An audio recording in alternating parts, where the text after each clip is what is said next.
Conte è furbo, ragazzi. Antonio Conte è veramente molto, molto furbo.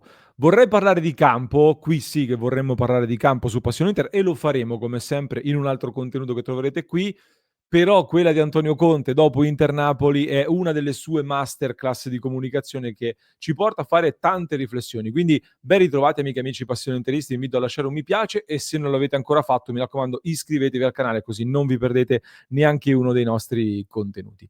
Conte nel post partita di Inter-Napoli 1-1 è furioso, letteralmente furioso, anche in conferenza stampa, oltre che su DAZN, è arrabbiatissimo per il rigore concesso all'Inter per fallo su Dumfries da parte di Anghissà e alza la voce e sbraita e urla contro Marelli, l'esperto arbitrale di DAZN, che ha detto che sostanzialmente su quel tipo di contatto lì, per come è arrivata la decisione dell'arbitro, eccetera, il VAR non può intervenire. Quindi è calcio di rigore, punto e stop. Questa è la sintesi.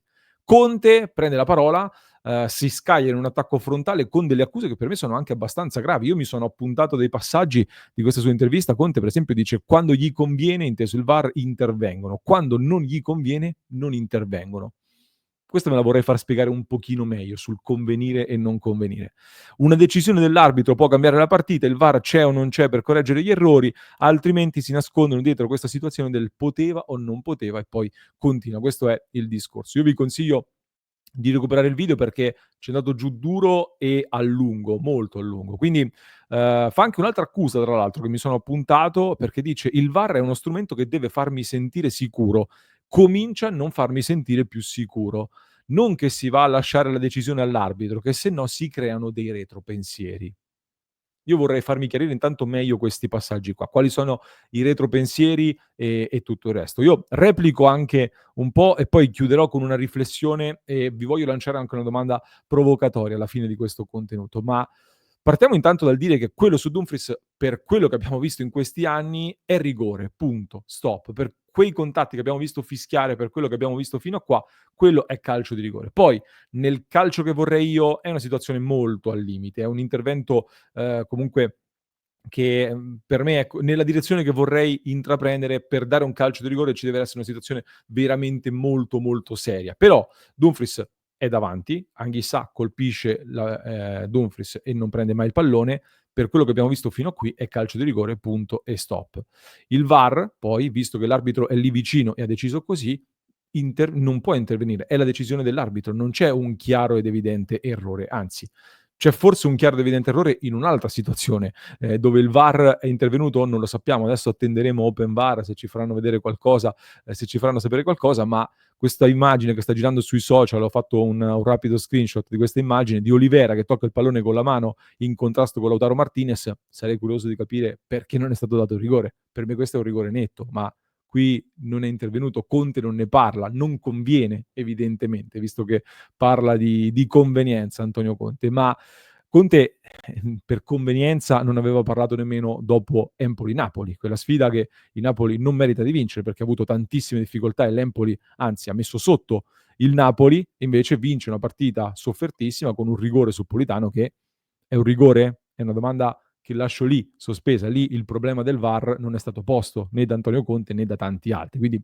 mi chiedo, lì non conveniva evidentemente. Ma a Open VAR non abbiamo sentito gli audio, quindi non penso che sentiremo gli audio, ma hanno poi smentito Conte su quello che ha detto in questo caso. Dal nostro sito passioneinter.com ho preso il virgolettato, la risposta da Antonio Conte è stata: c'è un protocollo che va rispettato, che dice che c'è intervento del VAR solo in caso di chiaro ed evidente errore dell'arbitro. Il rigore concesso in Inter-Napoli è un fallo leggero, un rigore un po' sotto lo standard di quelli che vorremmo vedere concessi, e sono d'accordo, ma non è inventato. Questa è la risposta degli arbitri sostanzialmente a Conte. L'arbitro, ottimamente posizionato, ha visto un contatto e ha fischiato. Il rigore viene confermato perché le immagini documentano un contatto che c'è. In questi casi rimane la decisione presa dal direttore di gara. Per questo motivo il VAR impedisce di intervenire. Può intervenire solo se il contatto non c'era, solo se ci fosse stato un chiaro ed evidente errore. Questa è la sintesi di Antonio D'Amato, il componente della CAN che a Open VAR ha rappresentato gli arbitri in questo appuntamento del weekend. Detto questo, Ehm, Non vorrei parlare solo di arbitri, vorrei riportare la discussione anche su un tema più di campo, perché Conte è sicuramente un po' un maniavantista, qualcuno dice che piange tanto, comunque un po' un paraurti, come diciamo tante volte scherzando, ecco, sicuramente, ma di sicuro non è uno sprovveduto e nemmeno uno scemo. Quindi dopo una partita così fateci caso. L'intervista da DAZN io vi consigliavo di recuperarla perché l'intervista praticamente se ne va via totalmente su quel discorso arbitrale lì. Sui 5 minuti a disposizione, giù di lì, 4 minuti e qualcosa sono dedicati a questo argomento. Cioè Conte si gioca tutta la sua intervista sparando solo e soltanto addosso agli arbitri e non è un caso, non è assolutamente un caso, è una strategia assolutamente chiara perché così nessuno parla della partita e della partita che ha fatto il Napoli.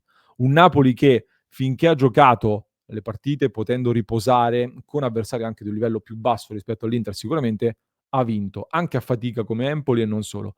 Appena ha giocato 3 partite ravvicinate, sarà un caso, ma contro l'Atalanta sono arrivati 3 gol, in casa tra l'altro. E a San Siro, con un avversario di livello alto, pareggia contro l'Inter, ma con una partita e una squadra, un atteggiamento completamente chiusi, una squadra che supera la metà campo in 2 occasioni, che poi in quelle 2 occasioni, stava per farci male, anzi una volta ci ha fatto male, una volta ci è andato vicino e questo è un tema che approfondiremo a parte, assolutamente sì. Però questa è stata la partita del Napoli, non solo al 70° Conte si vuole chiudere ancora di più, vuole difendere il pareggio e se ci fate caso continua a dire alla squadra abbassiamo il ritmo, andiamo calmi, cioè voleva portarla con l'1-1 fino alla fine.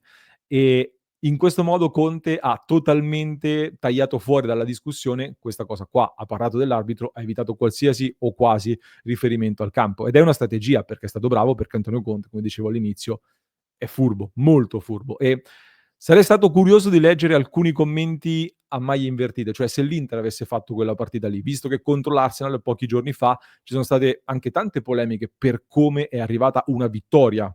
Ricordiamolo, una vittoria dell'Inter in un big match, perché si dice che l'Inter non vince big match. Quello con l'Arsenal lo era, l'Inter lo ha vinto, sono arrivate tante critiche per come è arrivata quella vittoria lì. Io esco da questa partita col Napoli con alcuni dubbi su alcune situazioni che analizzeremo sicuramente. Ci sono dei dubbi su questa Inter e delle cose che possono essere migliorate.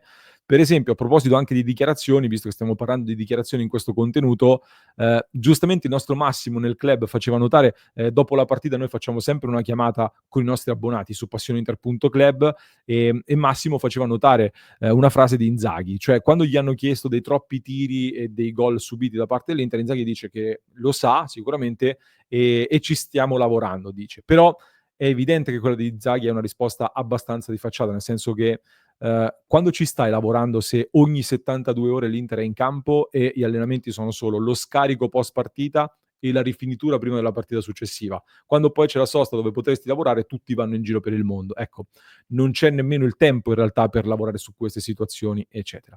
72 ore fa si giocava una partita importantissima, una delle partite più importanti della Champions di quest'anno contro l'Arsenal. Il Napoli invece ha avuto tutta la settimana piena per lavorare su questa partita ed infatti l'impressione che ho avuto io, a me ha dato un'impressione questo Napoli di aver studiato benissimo la partita, di aver studiato benissimo l'Inter, ma per questo, a maggior ragione per questo, il bicchiere per me è mezzo pieno rispetto a questa gara, perché contro l'avversario principale candidato allo scudetto, nello scontro diretto che ha preparato in una settimana intera, lavorando solo su questa partita, hanno fatto la loro partita della vita arroccata in difesa per strappare all'Inter un pareggio dove c'è un rigore sbagliato da Çalhanoğlu, un palo di Di Marco, 2 parate importanti di Meret, hanno subito totalmente l'Inter, un Inter che tra l'altro è scesa in campo di fatto senza i 2 attaccanti titolari, perché Lautaro e Thuram non si sono visti sostanzialmente. Quindi c'è la cattiva notizia degli attaccanti all'interno però di quella che secondo me può essere quindi un'altra buona notizia per l'Inter, che si aggiunge al fatto che comunque arriviamo da 8 vittorie e 2 pareggi nelle ultime 10 partite. E questo andrebbe anche ricordato. Livelli da Liverpool e poco altro in Europa, come dicevamo anche nel club e non solo. Poi ci sono delle cose da migliorare sicuramente, le analizzeremo nel nostro contenuto a parte che arriverà.